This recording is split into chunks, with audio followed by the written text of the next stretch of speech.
Assalamualaikum warahmatullahi wabarakatuh. Selamat siang Bapak. Izin memperkenalkan diri Taruna Tingkat 1 Politeknik Pengayoman Esa jurusan Ilmu Pemasyarakatan. Nama Rizky, STB 5506, Program Studi Manajemen Pemasyarakatan kelas A. Izin menjelaskan terkait dengan materi statistika. Yang pertama di bab 7 terkait dengan validitas dan reliabilitas. Izin share screen terlebih dahulu Bapak.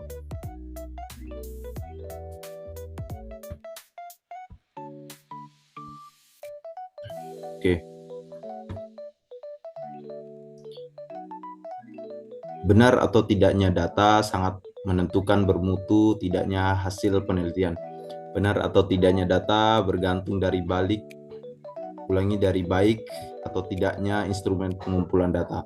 Instrumen penelitian yang dibuat harus memenuhi syarat validitas dan reliabilitas, itu menurut Nur Hasanah. Kemudian validitas mempunyai arti sejauh mana ketepatan dan kecermatan alat ukur melakukan fungsi ukurannya. Kemudian suatu instrumen dikatakan valid apabila mampu mengukur apa yang diinginkan dan mengungkapkan data dari variabel yang diteliti secara tepat. Itu menurut Nur Hasanah. Kemudian valid berarti instrumen tersebut dapat digunakan untuk mengukur apa yang seharusnya diukur. Ingat bahwa poinnya adalah valid berarti instrumen tersebut dapat digunakan untuk mengukur apa yang seharusnya diukur. Kemudian selanjutnya, meteran yang valid dapat digunakan untuk mengukur panjang dengan teliti. Meteran menjadi tidak valid jika digunakan untuk mengukur berat. Validitas tidak berlaku universal sebab bergantung pada situasi dan tujuan penelitian. Instrumen yang telah valid untuk suatu tujuan tertentu belum tentu otomatis akan valid untuk tujuan yang lain. Misalnya, skala stres akademik mahasiswa psikologi valid untuk mahasiswa jurusan psikologi semester 4 sampai 6. Tidak otomatis valid untuk mahasiswa jurusan teknik atau mahasiswa baru karena pengalaman stres dan beban akademik yang berbeda. Nah, di sini poinnya adalah validitas tidak berlaku universal, berarti ya tidak berlaku secara keseluruhan, karena bergantung pada situasi dan tujuan penelitian. Oke, lanjut pada validitas. Validitas ada dua, validitas eksternal dan internal. Apakah hasil penelitian ini valid di dalam penelitian ini sendiri? Kemudian eksternal menanyakan bahwa apakah hasil penelitian ini berlaku untuk orang atau lingkungan lain. Validitas eksternal berkenaan dengan derajat akurasi.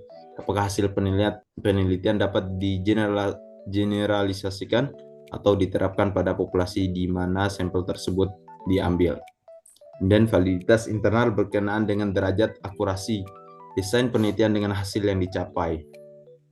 Kalau dalam desain penelitian dirancang untuk meneliti etos kerja pegawai, maka data yang diperoleh seharusnya data tentang etos kerja pegawai. Ya. Penelitian menjadi tidak valid apabila yang ditemukan adalah motivasi kerja pegawai. Nah, ini sebagai contoh, kalau dalam desain penelitian dirancang untuk meneliti etos kerja pegawai, maka data yang diperoleh seharusnya data tentang etos kerja pegawai. Contoh, kita meneliti tentang karakter taruna. Maka yang harus didapatkan adalah tentang karakter taruna. Ia tidak melenceng ke tempat yang lain atau data yang lain seperti itu terkait dengan validitas. Kemudian reliabilitas. Reliabilitas merujuk pada sejauh mana suatu hasil pengukuran relatif konsisten apabila pengukuran dilakukan berulang kali. Nah, di sini dikatakan bahwa hasil pengukuran relatif konsisten apabila pengukuran dilakukan berulang kali. Di sini harus dilakukan berulang kali, melakukan riset berulang kali, sehingga muncullah apa yang disebut dengan reliabilitas ini. Kemudian instrumen yang reliable adalah instrumen yang bila digunakan beberapa kali untuk mengukur objek yang sama akan menghasilkan data yang sama. Ya, sama seperti tadi, data yang dicapai itu harus sama dengan data yang ingin kita dapatkan. Data yang kita mau cari harus sesuai dengan data sebelumnya juga. Oke, lanjut pada reliable internal. Nah, reliable internal mengukur konsistensi antara item dalam suatu instrumen. Intinya, apakah semua pertanyaan atau kuesioner yang seharusnya mengukur hal yang sama memang memberikan hal yang konsisten? Biasanya diuji dengan Cronbach atau split half reliability. Contoh, kamu buat kuesioner minat wirausaha anak binaan 5 item, semuanya harus mengukur minat wirausaha. Jika jawaban anak-anak konsisten antara item, misalnya yang tinggi di item 1, kemudian juga tinggi di item 2 sampai 5, maka reliabilitasnya internal tinggi. Kemudian reliabilitas eksternal. Sini mengukur konsistensi hasil pengukuran dari waktu ke waktu atau situasi berbeda. Intinya, jika saya mengukur hal yang sama lagi di lain waktu atau dengan sampel serupa, maka hasilnya tetap sama.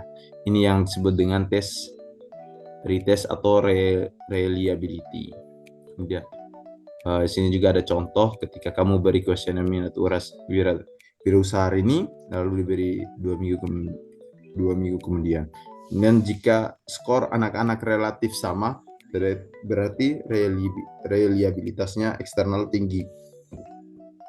Kalau skor berubah drastis, berarti reliabilitasnya eksternal rendah. Oke, ini sini poin penting dari yang akan kita praktekkan nanti, yaitu penelitian kuantitatif, di mana di sini ada 2 hal, yaitu valid dan reliable.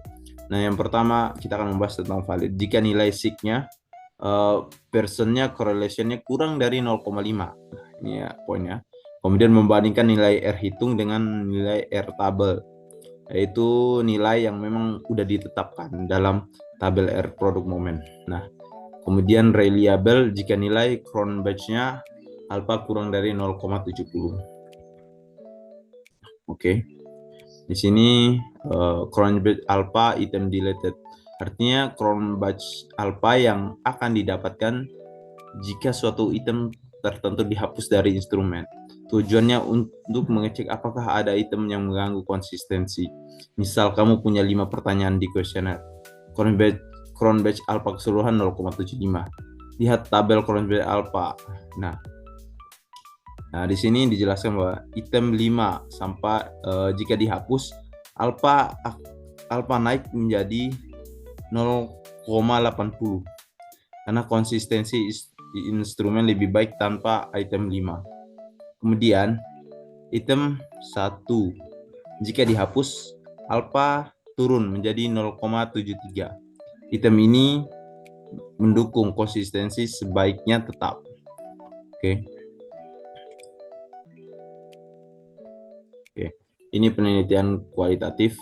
Dalam penelitian kuantitatif, ya, untuk mendapatkan data yang valid, reliable, dan objektif, maka penelitian dilakukan dengan menggunakan instrumen yang valid dan reliable.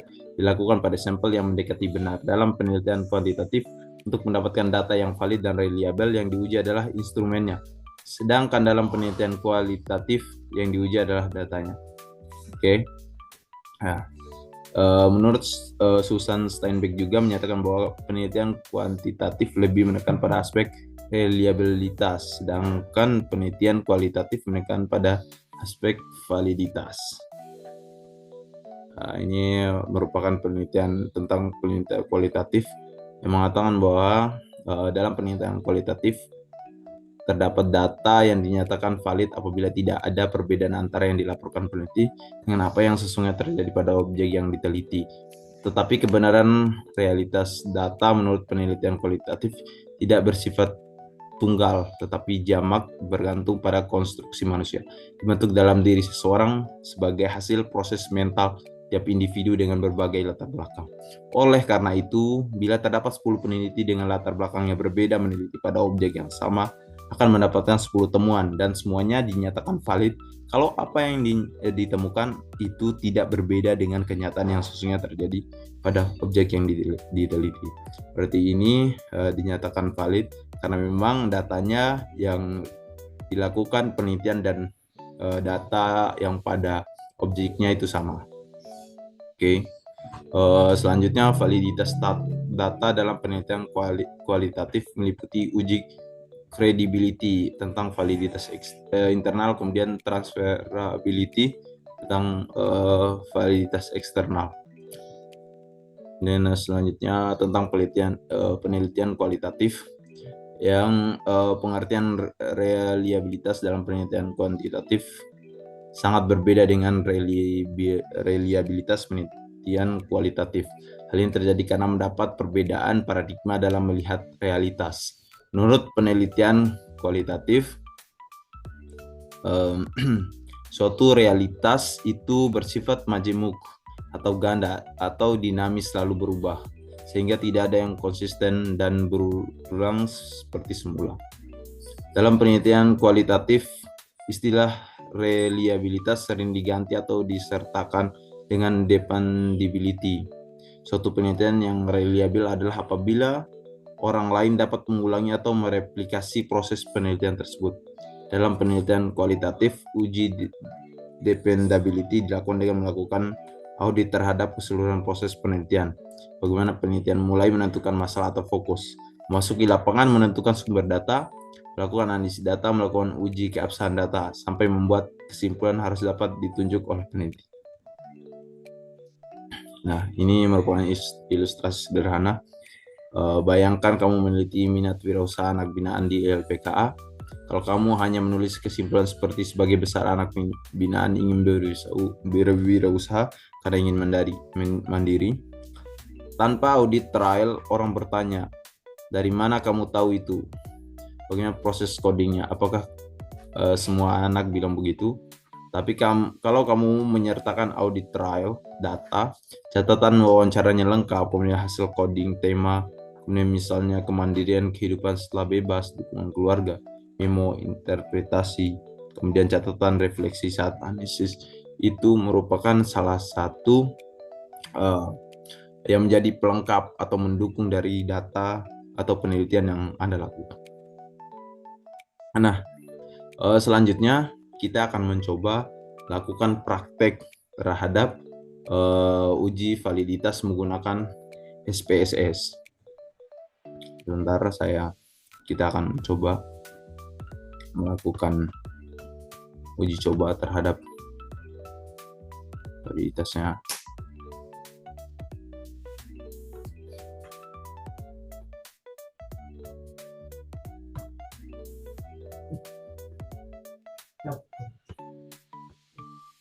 Baik.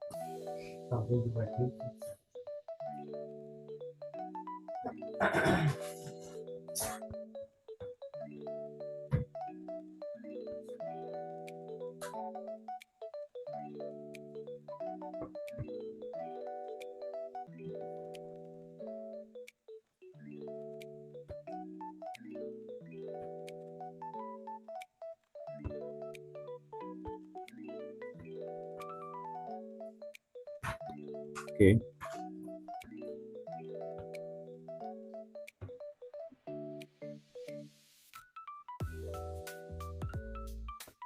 Oke, ini terkait dengan data. Ini merupakan data yang sudah ada. Kita akan mempraktikkannya satu persatu.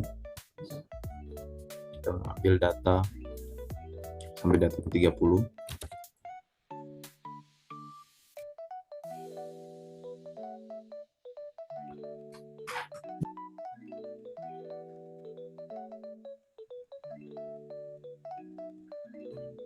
Sini kita masuk ke data view.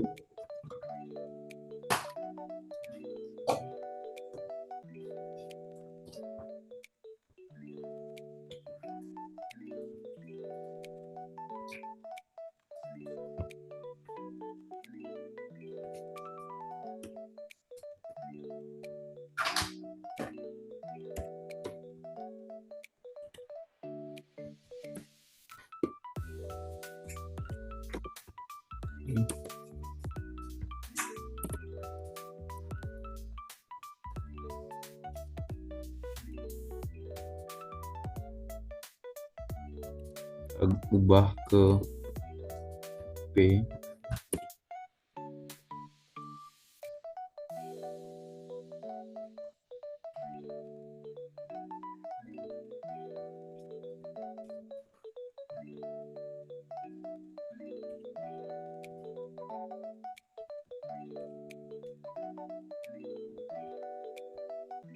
bukan total P.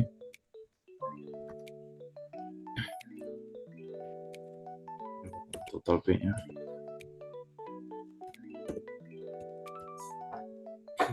Nilai desimalnya pun harus kita ubah.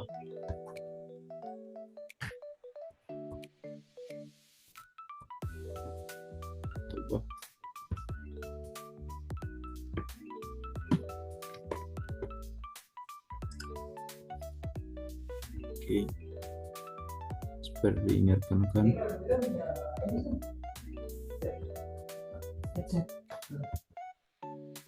Oke, selanjutnya pada label kita P1 P2 sama ya seperti pada namanya 3 4 P5 P6 kemudian total P.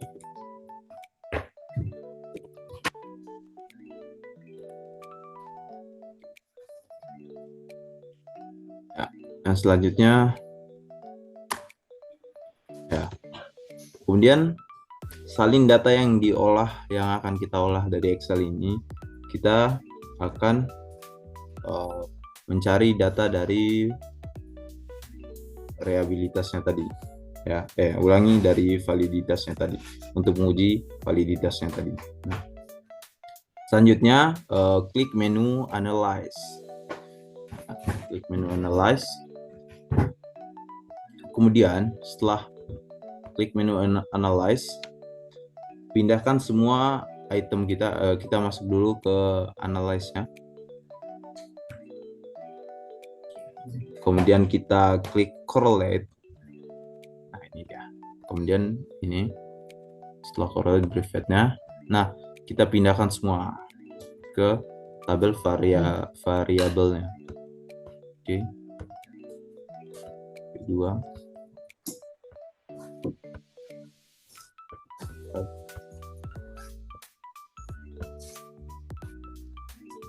Dan total P-nya. Oke. Cukup. Selanjutnya gampang aja ini, setelah kita klik OK, lihat hasil. Nah, ini udah muncul hasilnya. Muncul terkait dengan correlation-nya. Nah, dijelaskan bahwa di sini udah muncul jika nilai sig yang kita pahami tadi ya. Jika nilai sig-nya kurang dari 0,5 berarti data atau indikator tersebut dinilai valid. Nah, di sini dalam correlation-nya yang mana yang tidak valid itu ada pada P1 karena nilainya 0,31 lebih dari 0,05. Sehingga untuk data P2, P3, P4, P5 dan P6 itu datanya valid ya, karena di bawah kurang dari 0,05.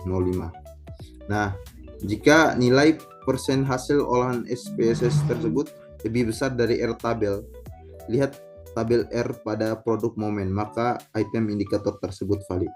Nah, di sini kita akan coba lihat R tabelnya, yaitu bentar, kita akan lihat tabelnya terlebih dahulu.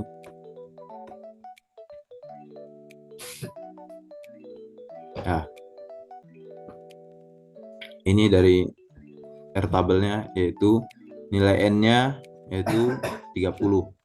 Kemudian nilainya yaitu 0,361. Contoh menggunakan tabel R produk, jumlah respondennya tadi 30 ya, yang kita taruh dalam datanya. Kemudian nilai R produknya di sini 0,361. Itu pada signifikansi 5%. Tarif signifikansinya 5%. Daripada ini. Kemudian kita balik lagi ke data yang telah kita olah. Kita akan membahasnya satu persatu. Nah, interpretasinya. Hasil uji validitas menunjukkan bahwa seluruh item memiliki nilai sigma kurang dari 0,05 ya, kurang dari 0,05. Kemudian atau memiliki nilai hitungnya R tabelnya tadi, R tabelnya itu lebih dari 0,361. Nah, kemudian sehingga semua item dinyatakan valid. Kemudian kecuali memang ada pada data P1 karena nilai 0,31 itu kurang dari 0,05 seperti itu. Oke, lanjut. Kita balik lagi ke PDF. Nah, ini tentang ini udah kita bahas tadi. Nah, semisal nih, jika ada data yang tidak valid, itu data pada P1 tadi. Sebanyak 5 item dari 6 item dinyatakan valid dan satu item misal P5 tidak valid karena nilai sigma kurang dari atau nilai R hitungnya lebih atau nilai R-nya kurang dari R tabel 0,361. Nah, sehingga contoh dari P1 tadi yang sebelum kita bahas. Oke. Nah, di sini ditanyakan gimana kalau ada indikator yang nggak valid. Sebelum langsung dihapus, evaluasi dulu isi item tersebut. Apakah reaksinya membingungkan? Apakah makna ganda atau tidak sesuai konteks variabel? Kalau iya, item bisa direvisi dan diuji ulang pada uji coba berikutnya. Kalau setelah dievaluasi, isi dan reaksinya sudah benar, tapi tetap tidak valid, item tersebut sebaiknya dihapus agar tidak menurunkan kualitas instrumen. Nah, seperti itu. Item pertanyaan dinyatakan valid apabila memiliki nilai korelasi di atas 0,30. Item yang memiliki nilai korelasi di bawah 0,30 dinyatakan tidak valid. Sebaiknya tidak digunakan dalam penelitian selanjutnya. Seperti itu. Nah, seperti ini. Ditanyakan bahwa gimana kalau ada indikator yang nggak valid? Kalau setelah dievaluasi, isi dan redaksinya sudah benar tapi tidak valid, item tersebut sebaiknya dihapus agar tidak menurunkan kualitas instrumen. Contoh yang nggak valid menggunakan data lain. Nah, ini seperti contoh ketika datanya tidak valid. Semua angka persen korelasinya P3 terhadap 4 indikator lainnya adalah kurang dari 0,30 dan sigmanya lebih dari 0,05. Seperti ini. Ya. Oke, selanjutnya kita akan menguji terkait dengan uji reliabilitas menggunakan SPSS. Oke. Kita akan balik lagi ke SPSS-nya menggunakan data yang sama. Nah, dikatakan bahwa kita akan menyiapkan datanya seperti data pada search screen. Yang selanjutnya, setelah itu kita akan ke data view. Kemudian kita akan mengubahnya. Ya, udah. Kemudian kita masuk ke analyze.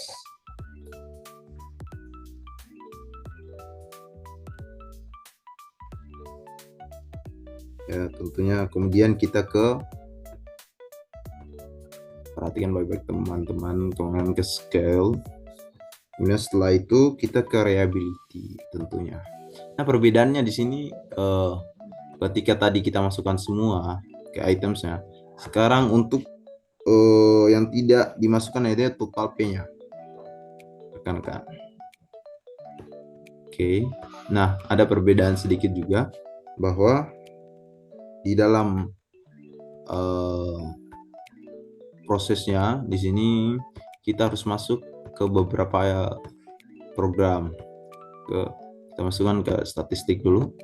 Kita centang untuk item scale, kemudian scale if delete-nya. Oke, kalau udah ini on dan continue.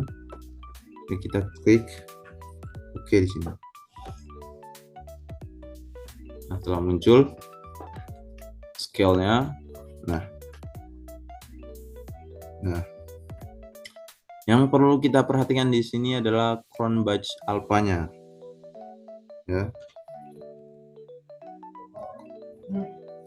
Cronbach alpha-nya. Kenapa? Kita balik lagi ke PDF. Oke, ya udah. Jika nilai Cronbach alpha lebih dari 0,70, maka variabel P dinyatakan reliable. Nah, coba kita buktikan dari data yang sudah kita olah. Oke, di sini nilainya 0,738. Berarti lebih dari 0,70. Nah, sehingga datanya variabel. Nah, seperti pada contoh juga seperti ini. Ya, lebih dari 0,70. Nah, kemudian berarti data tersebut dinyatakan reliable. Selanjutnya, nah, interpretasi hasil uji reliabilitas menunjukkan bahwa variabel P memiliki nilai Cronbach alpha 0,873. Nah, ini merupakan contoh, tapi kita akan melihat dari data yang sudah kita cari. Nah, ini 0,738 lebih dari 0,70, sehingga kita balik ke PDF. Nah, sehingga instrumennya dinyatakan reliable. Nah, seperti itu. Nah, di sini misalnya ada variabel yang enggak reliable berdasarkan hasil uji coba reliabilitas. Maka alpha sebesar 0,567. Nah, contoh seperti di samping berarti tidak reliable. Sehingga dinyatakan reliable itu maka harus lebih dari 0,70. Itu baru dinyatakan reliable. Kalau memang di bawah dari 0,70 berarti datanya tidak reliable, seperti itu, teman-teman.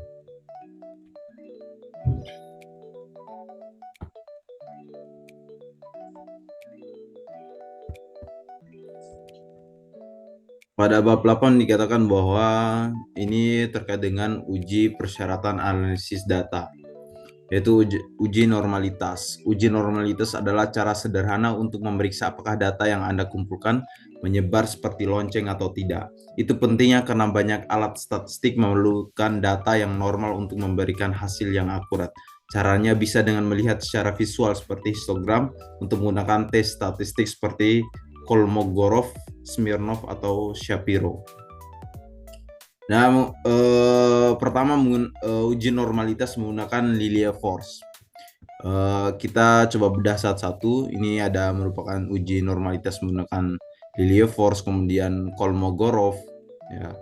Kemudian terkait dengan uji linearitas. Oke. Baik. Untuk menguji normalitas menggunakan Linear Force, kita masuk pada SPSS. Sebelumnya kita udah mengcopy datanya, ya, data hasil belajarnya, copy. Kemudian kita masuk, ya, kemudian kita masuk pada SPSS-nya.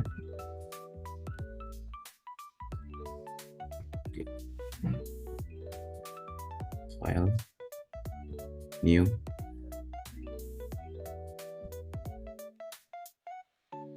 oke.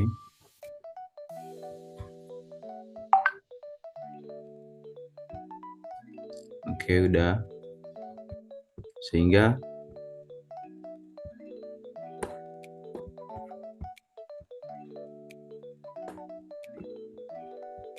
ya, hasil belajar. Oke, kita masuk pada data analyze. Kemudian kita pilih, ya, analyze.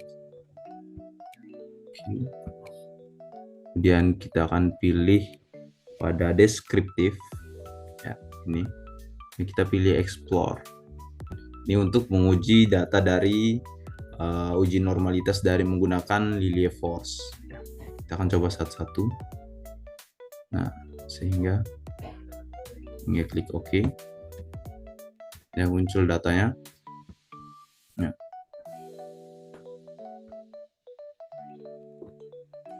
di sini hasilnya yaitu dari nilai 30 mengatakan bahwa uji Linear Force pada output merupakan hasil dengan menggunakan Kolmogorov, Smirnov, dan Shapiro. Peneliti hanya perlu membaca nilai signifikansinya, ya. Diketahui signifikansinya kurang dari 0,05, maka dapat disimpulkan bahwa data tidak memiliki distribusi normal. Sebaliknya, jika data lebih dari 0,05, maka dapat dikatakan menjadi distribusi normal. Nah, seperti apa yang kita dapatkan dari sini untuk menguji normalitas menggunakan Lilia Force, maka hasilnya ya lebih dari 0,05, ya. Berarti datanya di sini distribusi normal, ya. Nah, bisa kita lihat dari hasil mainnya lebih dari 0,05 seperti itu. Yang kemudian selanjutnya, ya,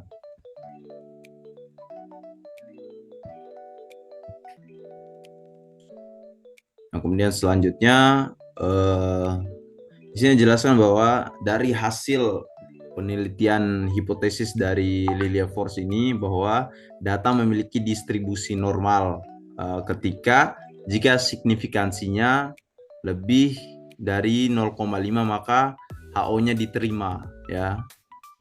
Ujinya diterima. Kemudian jika kurang dari 0,05 maka HO-nya ditolak. Ya, seperti itu. Nah, itu merupakan kesimpulan dari Lilia Force ini. Kemudian kita akan mencoba menggunakan Kolmogorov Smirnov. Oke. Kita akan masuk pada SPSS-nya. Kita menggunakan data seperti yang tadi. Data view-nya seperti ini. Ya, ada 30 responden. Kemudian kita kembali ke variable view. Kemudian kita akan seperti biasanya kita masuk ke analyze, kemudian ini non parametric test, kita masuk ke K1, kemudian kita pindahkan hasil belajarnya. Nah, sehingga didapatlah hasil demikian.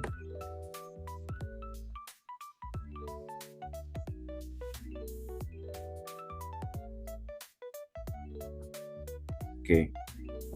Nah, bahwa hasilnya seperti sama seperti di hasil di sini, sigmanya yaitu 0,852, lebih besar dari 0,05. Berarti datanya itu bersifat seperti yang tadi, ya, bersifat normal. Nah, di sini yang kita gunakan yaitu metode uji normalitas menggunakan Kolmogorov, ya, sehingga ia merumuskan hipotesis penelitiannya ini, yaitu data memiliki distribusi normal, ya, ketika signifikansinya lebih dari 0,05, sama seperti tadi, sama seperti dari data Lilia Force tadi, bahwa memang uji normalitasnya itu datanya distribusinya normal ketika lebih dari 0,05, ya, seperti itu.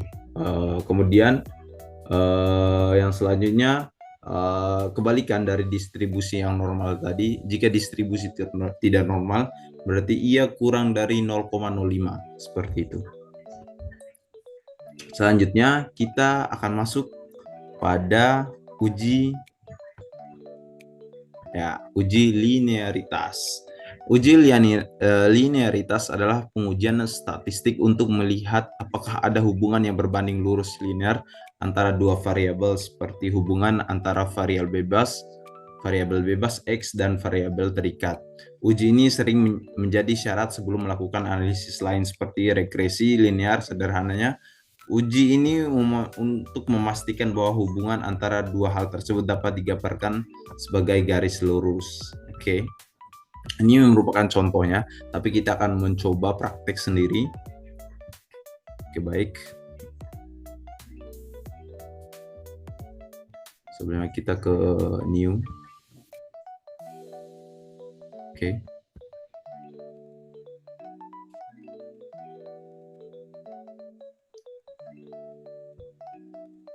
Jil, ya.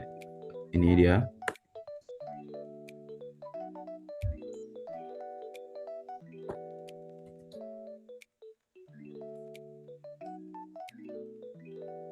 Oke, copy, kita masuk, ada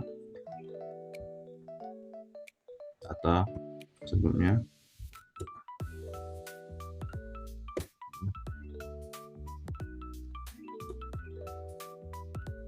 Oke.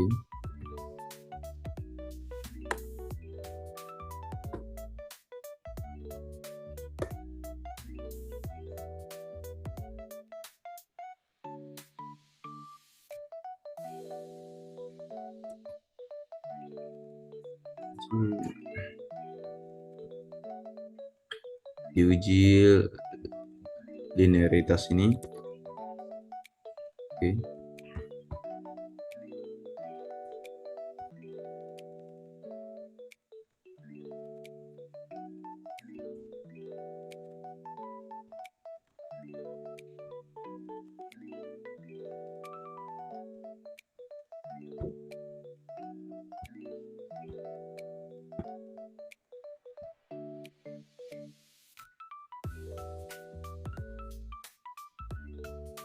Selanjutnya kita akan membahas tentang uji linearitas.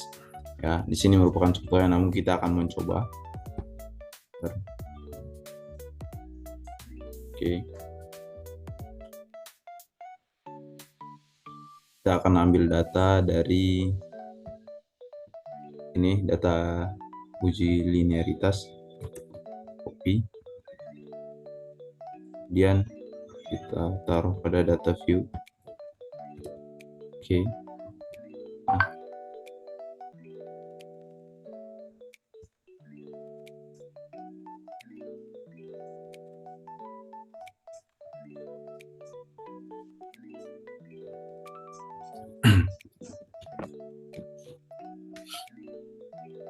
Selanjutnya kita akan membahas tentang uji linearitas.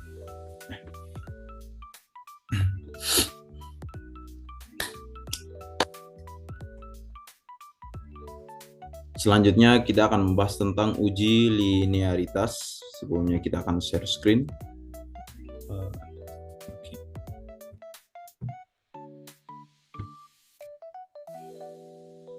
Ini merupakan data dari uji linearitas.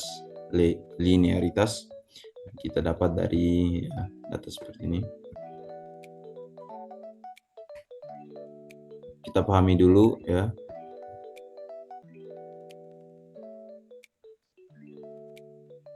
Selanjutnya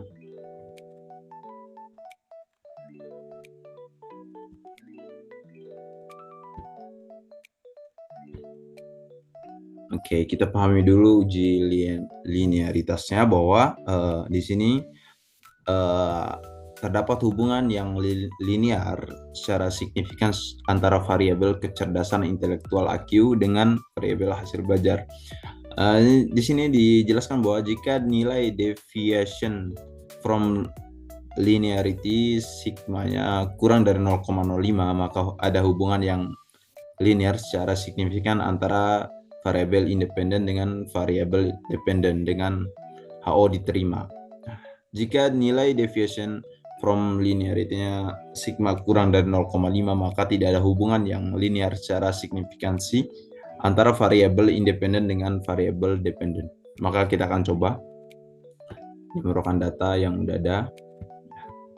Kita ganti ke X. Data X. X dan juga data Y.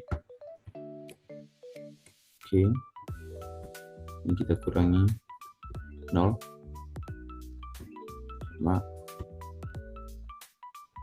Sama juga ini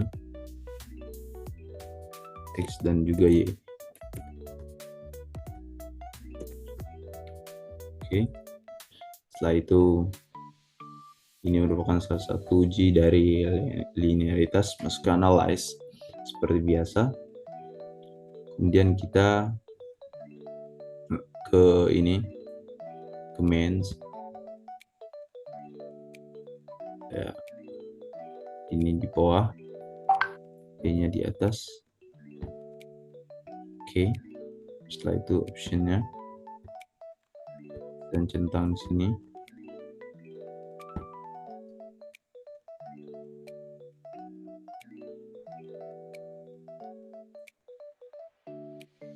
Oke, bentar saya screen dulu.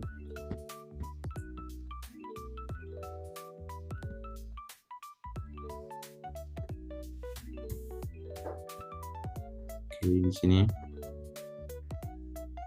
kita pilih optionnya. Oke, continue. Oke. Nah, di sini udah muncul hasil. Nah, dikatakan bahwa jika deviation from linearity-nya kurang dari, ya kita masuk seperti ini. Jika nilai linear deviation from linearity-nya kurang dari 0,5, maka secara antar variabel bahkan HO-nya diterima. Nah, di sini jika lebih dari 0,05, jika lebih dari 0,05 maka ada hubungan linear secara signifikan antar variabel independen dengan variabel dependen, itu HO-nya diterima. Nah, jika kurang dari maka sebaliknya HO itu ditolak. Nah, seperti yang kita lihat pada data ini. Nah, nilai dari deviation from linearity-nya lebih dari 0,05. Nah, kembali ke PDF, kita akan membahas ya. Nah, dari output di atas diketahui bahwa pada baris deviation from linearity-nya sebesar 0,569 karena nilai sigmanya itu 0,569 atau lebih dari 0,05, maka dapat disimpulkan bahwa antara variabel kecerdasan antara intelektual IQ dengan hasil belajar terdapat hubungan linear. Jadi kesimpulan dari apa yang kita lakukan tadi bahwa diketahui dari data output uji linearitas diperoleh nilai deviation from linearity sigma adalah 0,569 lebih dari 0,05. Maka disimpulkan bahwa HO-nya diterima bahwa terdapat hubungan linear secara signifikan antara variabel kecerdasan intelektual dengan hasil belajar. Nah, yang selanjutnya saya lupa pada uji Lilia Force tadi, yaitu datanya. Nah, kita coba ulang. Ya, kita coba ulang di sini. Coba ulang untuk menguji ya apakah dia seperti lonceng ya, tegak lurus. Oke, apakah datanya uji normalitas. Kita kembali. Oke.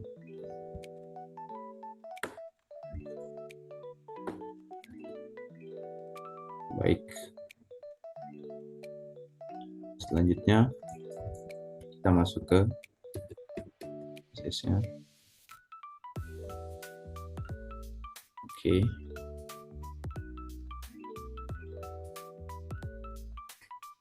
Variabelnya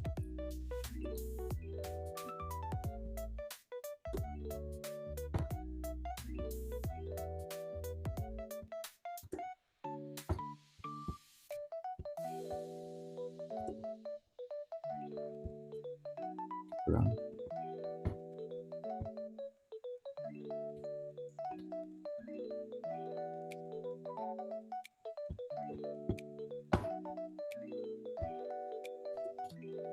Oke. Hasil belajar. Oke. Hasil ya.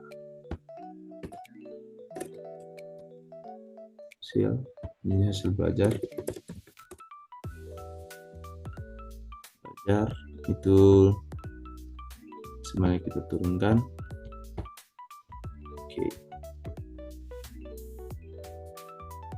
Oke. Nah, ini tentang Lilia Force tadi ya, kita bahas. Kita masuk ke analyze, tuh dia masuk ke ini explore tadi, ini menggunakan Lilia Force, kita masukkan ya, langsung oke.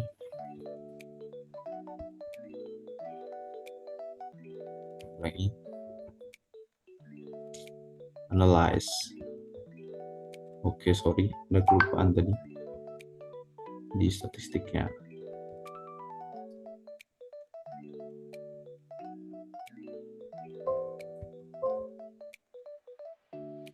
Continue.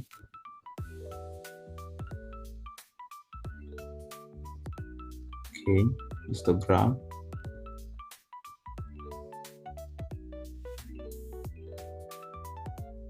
Normal. Oke. Nah, dari hasil ini jelaskan bahwa datanya valid, ya, diterima karena tegak lurus juga. Nah, seperti lonceng. Seperti itu. Jadi hasilnya dari Helios menyatakan bahwa distribusinya normal karena juga kurang dari atau lebih dari datanya itu lebih dari 0,05 sehingga dikatakan bahwa distribusinya normal. Sekian untuk bab 8. Selanjutnya kita akan membahas pada bab 9. Izin share screen terlebih dahulu.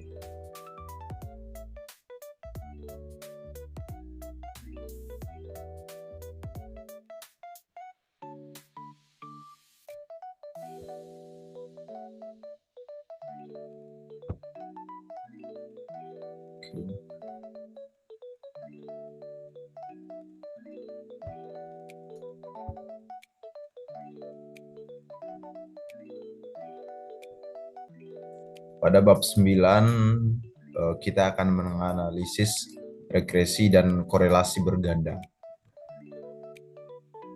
Di mana analisis regresi. Analisis regresi linear berganda, hubungan antara lebih dari satu variabel bebas X1, X2 ataupun Xn dengan variabel terikat. Nah, di sini perbedaannya dengan untuk mencari dari sebelumnya. Di sini kita mencari 3 variabel lebih dari satu. Berbeda dengan kita mencari data sebelumnya, di sini kita mencari 3 variabel. Kemudian selanjutnya analisis regresi linear berganda digunakan untuk mengetahui arah hubungan antara variabel independen dengan variabel dependen, apakah positif atau negatif, dan untuk memprediksi nilai dari variabel dependen. Apabila nilai variabel independen mengalami kenaikan atau penurunan, data yang digunakan biasanya berskala interval atau rasio. Nah, syarat kelayakan yang harus terpenuhi saat kita menggunakan regresi linear berganda adalah yang pertama, jumlah sampel digunakan harus sama. Itu. Kemudian jumlah variabel bebas X adalah lebih dari satu. Kemudian nilai residual harus berkontribusi normal. Kemudian terdapat hubungan yang linear antara variabel X dan Y. Tidak terjadi gejala heterosgedastisitas. Kemudian tidak terjadi gejala multikoliniaritas. Kemudian yang ketujuh, tidak terjadi gejala autokorelasi atau data time series. Nah, ini poin pentingnya analisis korelasinya, yaitu digunakan untuk mengetahui hubungan antara dua atau lebih variabel independen, baik itu X1, X2, dan seterusnya. Kemudian terhadap variabel dependen Y secara serentak. Koefisien ini menunjukkan seberapa besar hubungan yang terjadi antara variabel independen X1, X2, dan seterusnya secara serentak terhadap variabel dependen.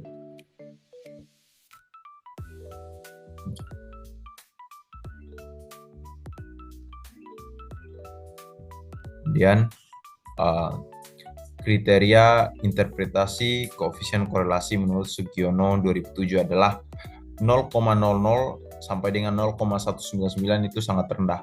Kemudian 0,20 sampai dengan 0,399 itu dikategorikan rendah. Kemudian 0,40 sampai dengan 0,599 itu dikatakan sedang. Kemudian 0,60 sampai dengan 0,799 itu dikatakan kuat. Dan yang paling tertinggi adalah 0,80 sampai dengan 1000 itu sangat kuat. Oke.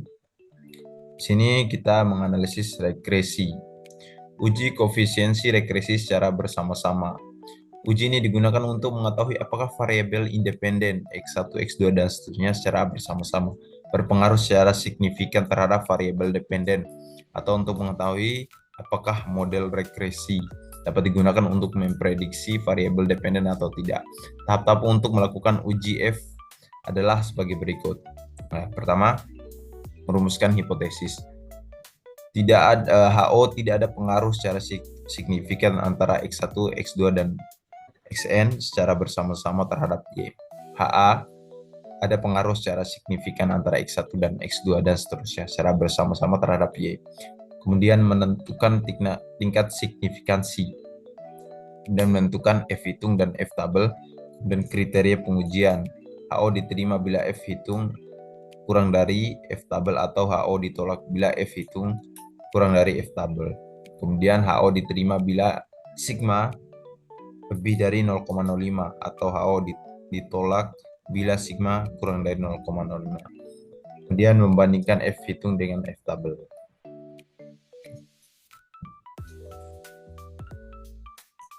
Kemudian analisis koefisiensi determinasi.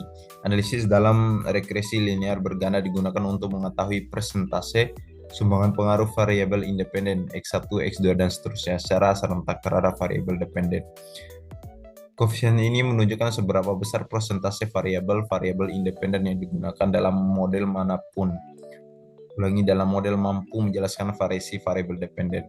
R2 sama dengan 0, maka tidak ada sedikit pun persentase sambungan pengaruh yang diberikan variabel independen terhadap variabel dependen, atau variasi variabel independen yang digunakan dalam model tidak menjelaskan sedikit pun variasi variabel dependen. Sebaliknya, R2 sama dengan 1, maka persentase sumbangan pengaruh yang diberikan variabel independen terhadap variabel dependen adalah sempurna, atau variasi variabel independen yang digunakan dalam model menjelaskan 100% variasi variabel dependen. Nah, untuk garis lurus di sini disebut parsial, untuk garis putus-putus di sini dengan simultan. Oke, ini menganalisis tentang regresi. Oke, mungkin kita akan langsung mencoba membuat di SPSS. Ini data yang sudah kita ambil. Dan data yang sudah kita ambil. Ya, kemudian kita menggantinya dengan X1. Dan seterusnya tadi ya.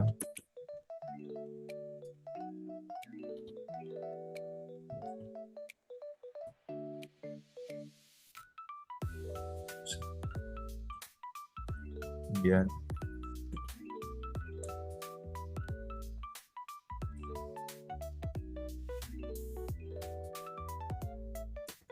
ini Y ya, sama kita mengubah desimalnya dari 0, labelnya pun diubah jadi X1, X2 sama X1, X2, dan X3. Oke, lanjut ke analyze. Kemudian kita ke regression, kemudian kita pilih linear. Ya, di sini dia sebagai dependen, satu sebagai dan S2 sebagai. Kita pilih statistiknya.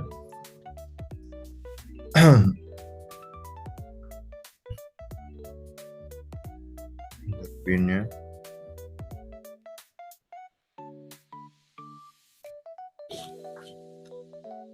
guys,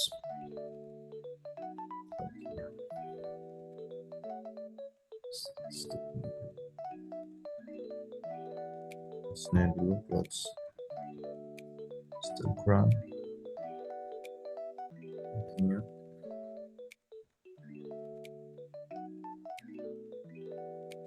Oke. Itu statistiknya. Selisih M dan R.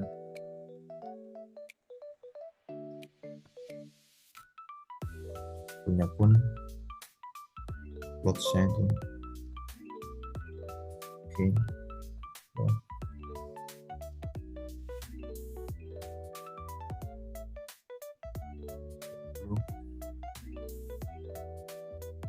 Oke, continue.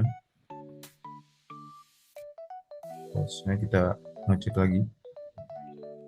Oke, setelah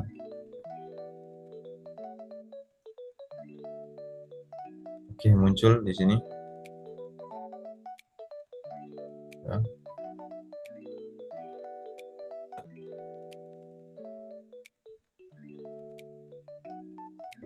Oke, baik, kita akan menjelaskan satu persatu seperti pada tabelnya. Nah, kita akan menguji analisis regresi di bagian koefisien. Dikatakan bahwa persamaan regresi di atas dapat diinterpretasikan sebagai berikut. Konstansa sebesar 29,28. Sama seperti apa yang kita dapat.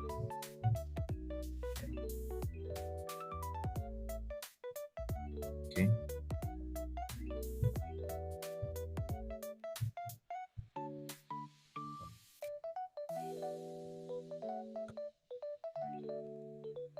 Oke. Sehingga jika selisih bunga X dan defisien X dua nilai adalah 0, maka nilai tukar rupiah Y nilainya 29. Ini pada koefisien. Kita coba cek. Nah, ini adalah konstantanya. Seperti pada contoh. Nilai konstantanya itu 29,248. Setelah apa yang kita cari, ya konstantanya berarti 3,794 kita dapat.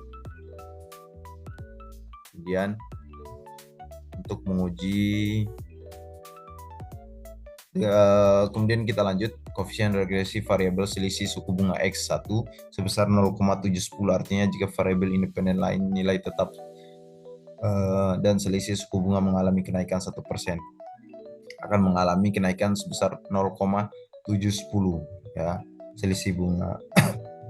Coba cek untuk selisih bunganya. Residual ya di sini.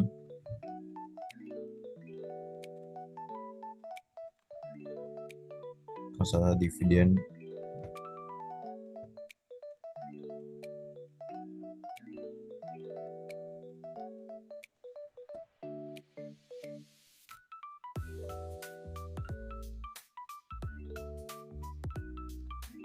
Oke, lanjut.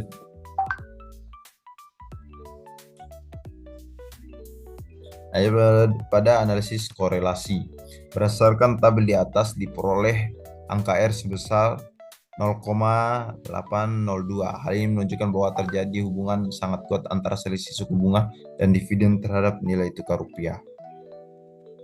Oke.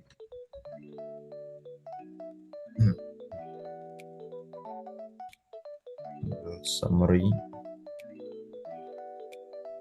Oke. Di sini didapat, sedangkan yang kita dapat itu pada 996. Sehingga berdasarkan hasil mereka di sini mendapatkan 0,802, sedangkan kita mendapatkan ya 0,996.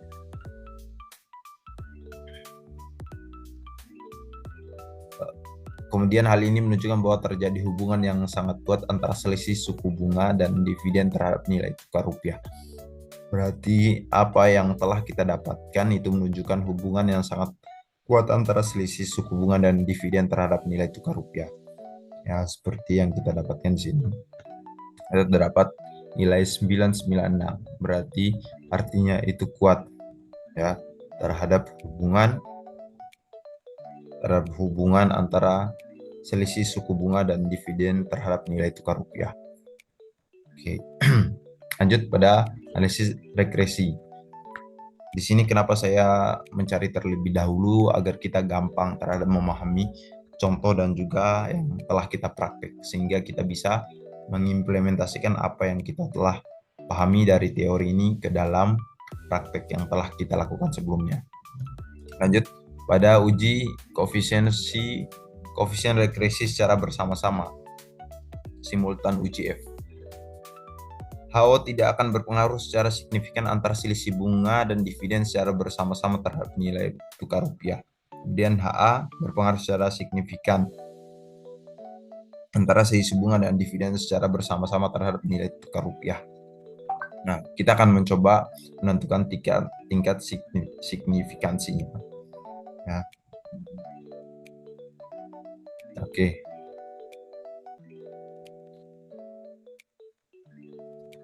Nilai signifikansinya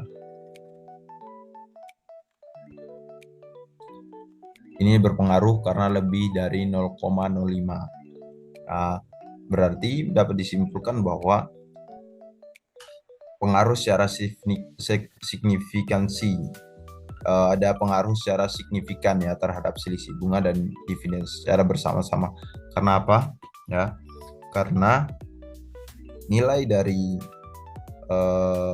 F ini, nilai dari tingkat signifikansinya, nilai hitungnya itu lebih dari 5% atau 0,05. Seperti itu. Lanjut.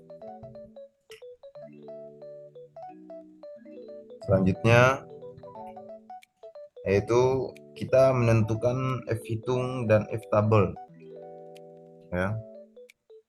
Dimana F hitung itu bernilai 33,251 dan F tabelnya menggunakan tingkat keyakinan 95%. Ya. Sehingga ketika kita menjumlahkan DF1-nya, ini DF-nya 2, nilai DF-nya 2, dan jumlah variabelnya 1, ya, jumlah variabelnya 1. Kemudian DF1-nya jumlah variabelnya 1, kemudian dikurangi dengan jumlah DF2. DF2-nya itu bernilai 2. Nah, di sini DF1-nya bernilai jumlah variabelnya atau kata lain dari jumlah variabelnya jumlah 1.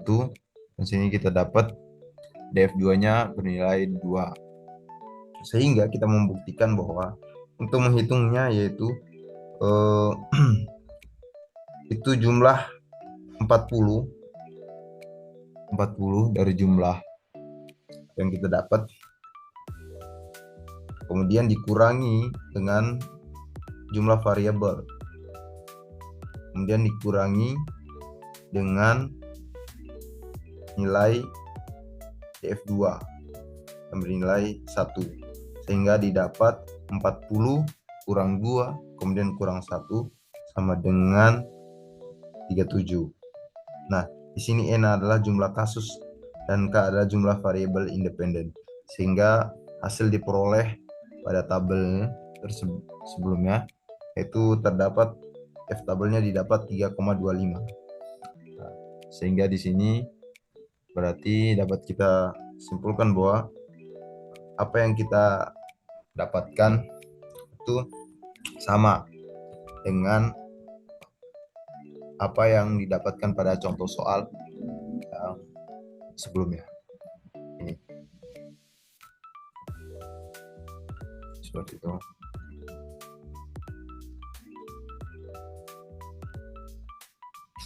Lanjut.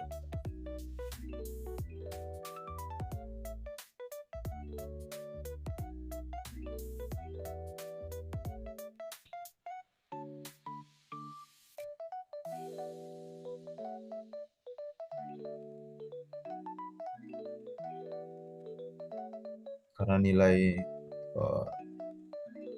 kenapa jika ada yang bertanya mengapa didapat 40 tadi dari mana? Ya, nilai dari N-nya. Nah, nilai jumlah kasus N-nya tadi. sehingga didapat seperti itu. Oke. Kita lanjut. Oke. Jadi dari kesimpulan dapat disimpulkan bahwa HA diterima, artinya ada pengaruh secara signifikan antara selisih bunga dan dividend secara bersama-sama terhadap nilai tukar rupiah. Ya, udah dijelaskan tadi bahwa sigmanya itu lebih dari 0,05 ya. Sehingga dinyatakan bahwa ya ini AO-nya diterima dan ataupun berpengaruh. Seperti itu.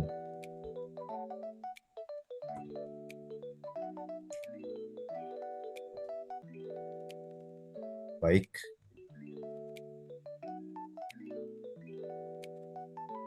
Kemudian kita akan menganalisis koefisiensi determinasi. Oke. Berdasarkan tabel seperti contoh, di atas diperoleh R square sebesar 0,643. Oke. Hal ini menunjuk bahwa presentasi sehubung pengaruh variabel independen selisih bunga atau dividen terhadap variabel dependen nilai harga saham sebesar 64,3. Oke.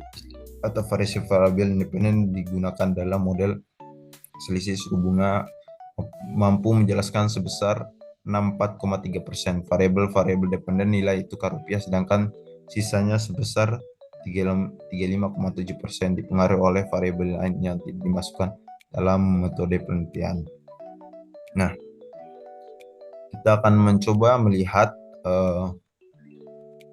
apa yang diperoleh dari R square. Contoh didapat 0,643.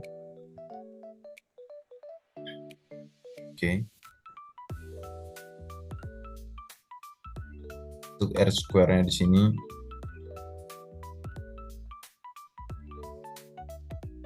R square-nya didapat 0,993 ya.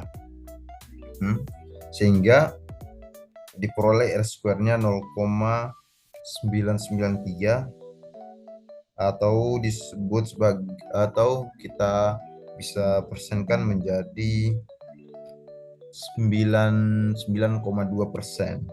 Hal ini menunjukkan bahwa persentase sumbangan pengaruh variabel independen selisih bunga dan dividen terhadap variabel dependen nilai harga sahamnya sebesar 99,2 ya. Atau variasi variabel independen yang digunakan model selisih suku bunga dan dividen mampu menjelaskan sebesar 99,2%.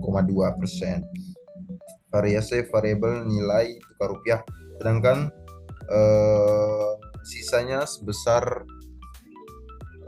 ini ya tadi, sebesar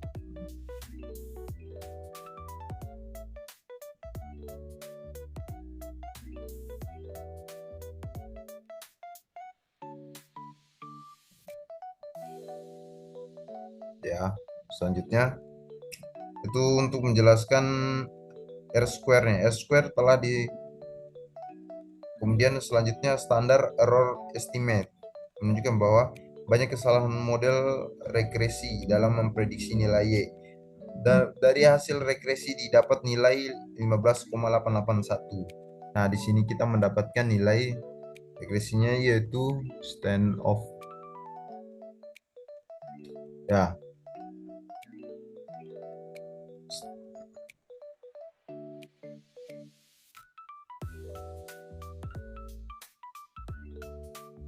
Oke, didapat yang sebelumnya didapat 15,881, kita mendapatkan di sini 0,945 ya. Ini dapat standar error of estimate 0,945. Oke. Mungkin sekian untuk bab 9.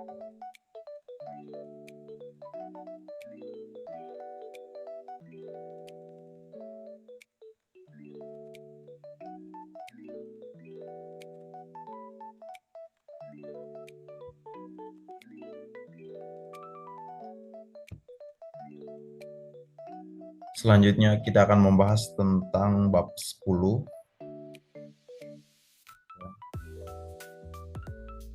Bab 10, 10 izin share screen terlebih dahulu.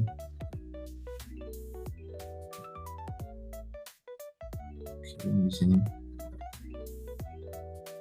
Oke. Itu terkait dengan uji path analisis. Di sini dikatakan bahwa pengaruh kompensasi X1. Pengaruh kompensasi X1 lingkungan kerja X2 terhadap kepuasan kerja Y serta dampaknya terhadap kinerja karyawan Z di PT AS28 Group. Nah, di sini berarti ada 4 komponen, X1, X2, Y, dan juga Z. Oke. Nah, di sini kita harus mengetahui dulu apa hipotesis penelitian sebelum kita mempraktikkan kepada dalam SPSS-nya. Nah, di sini dikatakan bahwa diduga variabel kompensasi berpengaruh terhadap kepuasan kerja. Kemudian diduga variabel lingkungan kerja berpengaruh terhadap kepuasan kerja. Kemudian diduga variabel kompensasi melalui kepuasan kerja berpengaruh terhadap kinerja karyawan. Kemudian yang keempat, diduga variabel lingkungan kerja melalui kepuasan kerja berpengaruh terhadap kinerja karyawan. Nah, ini analisis datanya. Oke, kita akan coba masuk karena dalam pembahasan ini langsung dibahas tentang nilai. Oke, di sini kita ubah menjadi X tentunya. 1, X2,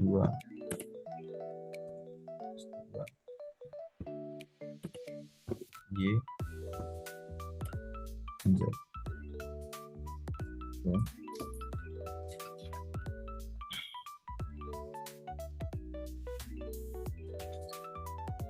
Selanjutnya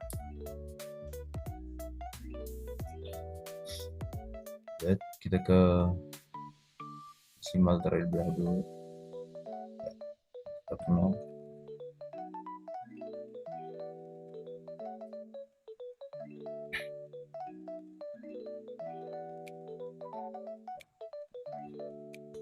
Kemudian kita label sama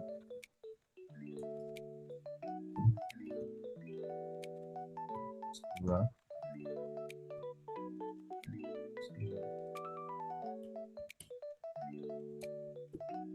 Dua.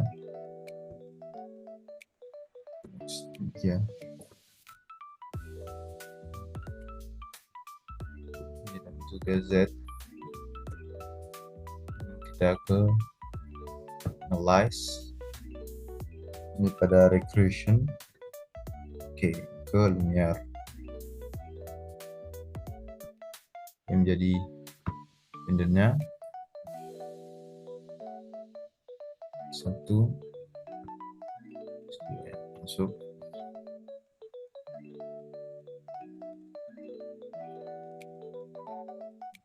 Dan langsung oke.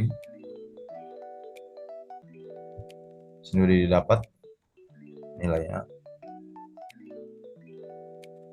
Oke, mari kita bahas sesuai dengan yang menjadi hipotesis. Di sini kuncinya yaitu hipotesis ini. Diduga variabel kompensasi berpengaruh terhadap kepuasan kerja. Nah, kita akan buktikan satu persatu. Nah, di sini diketahui nilai signifikansi variabel kompensasi sebesar 0,00, itu berarti kurang dari 0,05, maka berkesimpulan bahwa variabel kompensasi berpengaruh signifikan terhadap variabel kepuasan kerja. Maka kita akan membuktikan dari apa yang kita cari. Ya.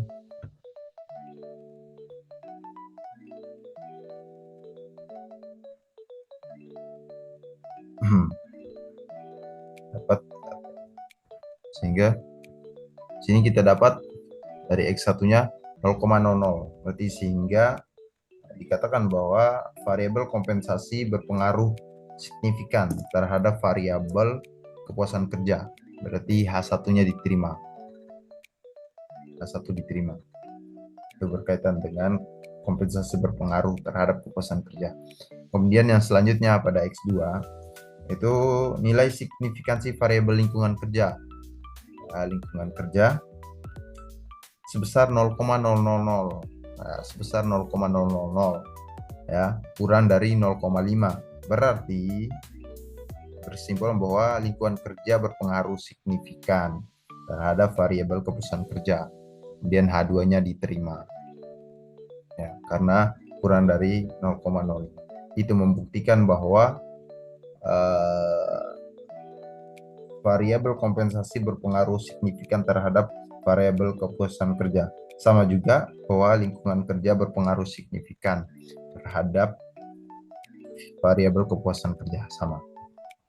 Oke, lanjut. Ini kita akan mencari nilai dari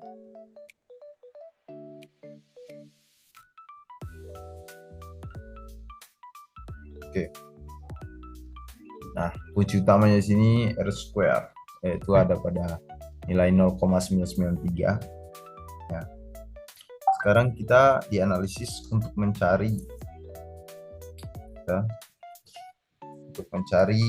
analisis data. Nah, di sini kita diketahui bahwa R square-nya itu 0,993 ya. Sama, sehingga kita hitung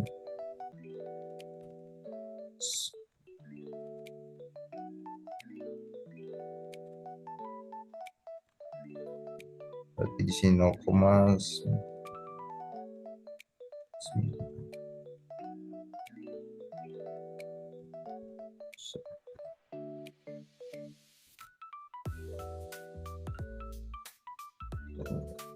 Sembilan koma 3%.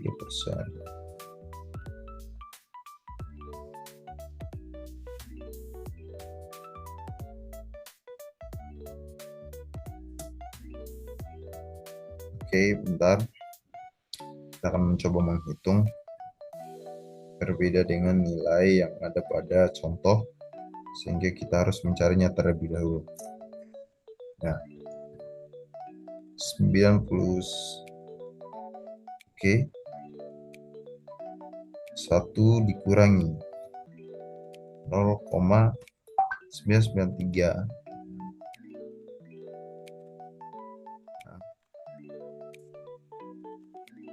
Kita akan lihat contoh sini ya.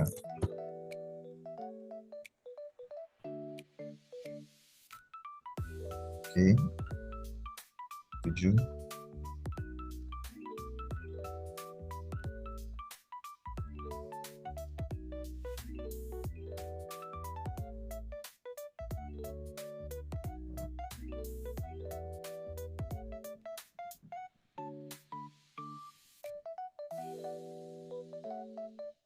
Sehingga didapat di sini 0,07 ya. Saya didapat 0,07. Namun gampang untuk melihat, membuktikan hal ini. Nah, didapat, kita mencoba dari rumus ini aja. Contoh, kita akan lihat contoh ya. Di sini dikatakan nilai square-nya 0,985 ya. Sehingga sumbangan berpengaruh ya, terhadap variabel kepuasan kerja sebesar 98,5%. Sedangkan nilai E1 didapat cari rumusnya, dimasukin E1-nya, di 1 dikurangi dari R square-nya 985 sehingga didapat 0,122. Oke. Nilai kompensasi ini didapat dari mana? Ya, didapat dari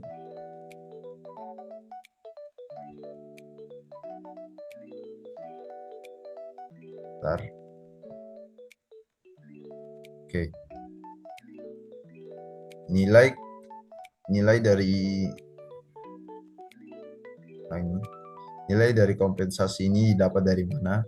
Ya, didapat dari nilai standar koefisien beta. Nilainya 0,735. Kemudian nilai lingkungan kerja terhadap kepuasan kerja didapat yaitu 0,268. Sehingga dicantumkan di sini. Nilai 0,122 didapat dari R square. 1 dikurangi 0,985. Ini akan dari 0,15 sama dengan 0,122. Oke. Nah, sekarang kita akan membuktikan analisis data, yaitu variabel berpengaruh terhadap variabel kompensasi berpengaruh terhadap variabel kerja. Oke.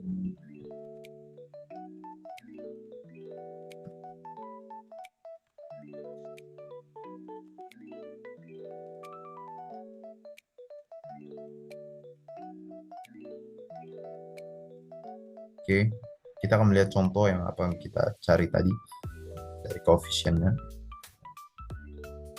Oke, sini. Nah, kita dapat sini dapat 0,735, kemudian dapat 268. Ya, sama kita dapatkan. Sehingga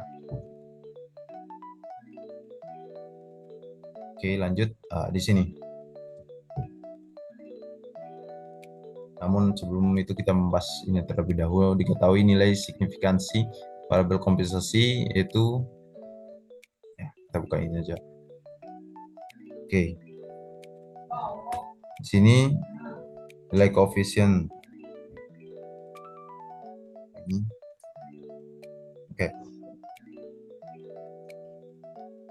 Di sini diketahui nilai signifikansi variabel kompensasi sebesar 0,00, ya. Itu berarti kesimpulannya berpengaruh terhadap variabel kinerja karyawan. Ya, berpengaruh terhadap variabel kinerja. Tadi kemudian pengaruh variabel lingkungan kerja. Ya, lingkungan kerja sebesar tetap 0,000, maka berkesimpulan bahwa berpengaruh signifikan terhadap variabel kinerja karyawan. Ya, sama pada variabel kepuasan kerja 0,00 juga, itu kurang dari 0,5, maka bersimpulan bahwa variabel kepuasan kerja berpengaruh terhadap signifikan terhadap variabel kerja karyawan. Oke. Nah, di sini tentang R square kembali. Kita R square-nya di sini 0,0996, ya. Memiliki arti bahwa sumbangan pengaruh variabel kompensasi lingkungan kerja dan kepuasan kerja terhadap variabel kinerja karyawan naik sebesar 99,6%. Ya. Sedangkan nilai E2 dicari, ya, E2 dicari tadi dapat nilai terbaru bahwa 1 dikurangi 0,996, kemudian diakarin menjadi 0,04, kemudian didapat 0,63. Oke, akhirnya kita akan coba membahas.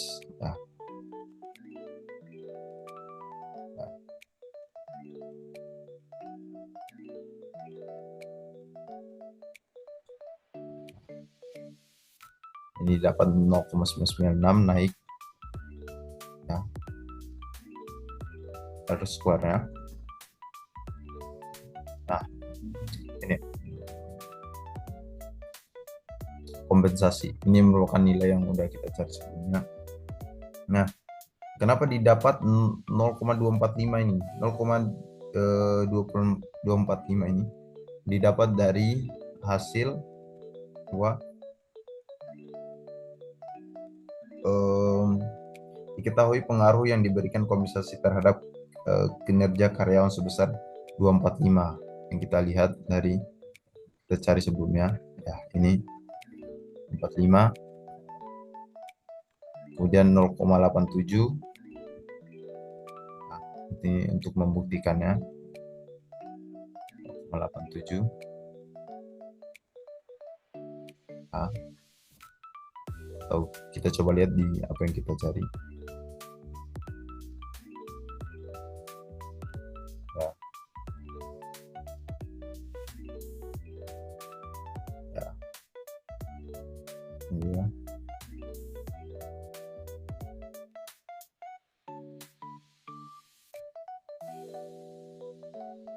Oke.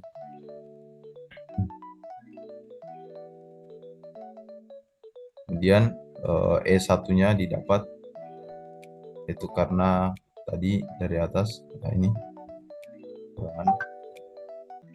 Kemudian E2-nya didapat dari ini R square yang naik.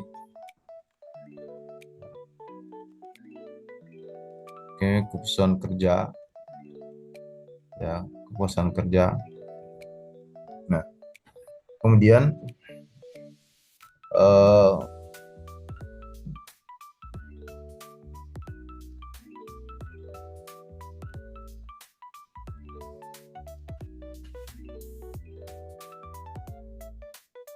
nah, kemudian kita akan mencari perkalian dari untuk mengetahui pengaruh tidak kompensasi melalui kepuasan kerja terhadap kinerja karyawan. Itu dilakukan perkalian antara nilai beta kompensasi karyawan kinerja, yaitu nilai terhadap kepuasan kerja, itu dikalikan antara 0,735 dari kompensasi terhadap ya kinerja karyawan, ya, sehingga didapat 0,493. Oke, seperti itu. Lanjut. Nah, pengaruh lingkungan kerja melalui kepuasan kerja terhadap kinerja karyawan diketahui pengaruh secara langsung diberikan lingkungan kerja terhadap kinerja karyawan sebesar 0,87. Nah, kemudian ini, kemudian sedangkan pengaruh tidak langsung kerja melalui kepuasan kerja terhadap kinerja karyawan adalah perkalian antar nilai beta, ya, lingkungan kerja dikali, ya, lingkungan kerja dikali terhadap kepuasan kerja, sehingga didapat 0,268 ini kali dengan nilai beta, itu kepuasan kerja terhadap kinerja karyawan. Nilainya yang mana? Yang ini, 0,671. 0,268 dikali 0,671 didapat hasilnya 0,180. Kemudian diketahui pengaruh sebesar 0,87 dan pengaruh tidak langsung sebesar 0,180. Itu dia. Oke.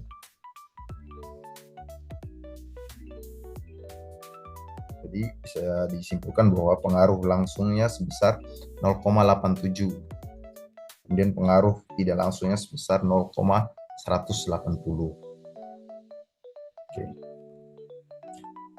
Ini menyimpulkan bahwa ini memiliki arti bahwa pengaruh tidak langsung lebih besar dibandingkan pengaruh langsung, sehingga secara tidak langsung lingkungan kerja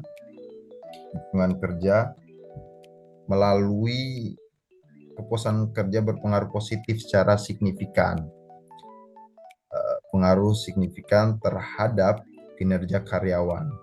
Kemudian ini disimpulkan bahwa H4 diterima. Seperti itu. Sehingga ini merupakan slide terakhir PPT ke-10.